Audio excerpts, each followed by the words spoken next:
You're listening to Systemic Error Podcast. The failure was designed. Historian details how Trump has killed American patriotism to satisfy his own ego, based on an article by Sarah K. Burris.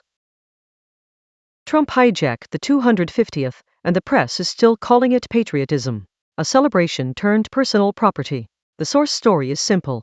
What should have been a national milestone has been bent into Donald Trump's ego project, and two anti-Trump conservatives are trying to explain why a lot of Americans now feel less proud of the country. That is the surface. The deeper story is power. Trump controls the symbolic machinery, and he uses it to fuse loyalty to the nation with loyalty to himself. Who actually did this? Trump did not merely complicate patriotism. He weaponized it. The source makes clear that the second election of a man who tried to overturn an election after his first defeat did psychological damage to people who still expected the system to reject that kind of politics. Instead, it rewarded it. That is not confusion. That is institutional failure with a name attached to it.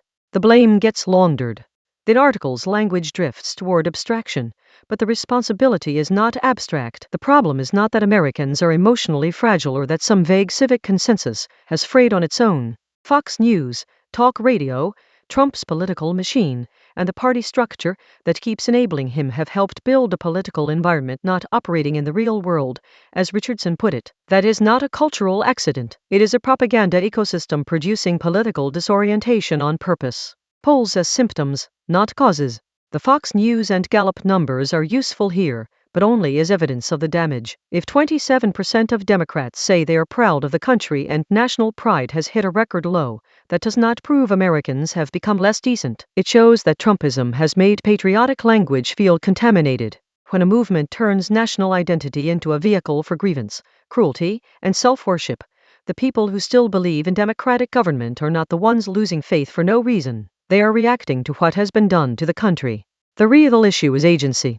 Richardson's point about people learning they can do something matters more than the usual nostalgia for unity. The far right fears agency because democracy depends on it. Trumpism works by shrinking people's sense of what is possible, then selling submission as realism. That is why the language of helplessness is so politically useful to the people in power. If citizens believe they can only watch, then power stays where it is. The larger pattern.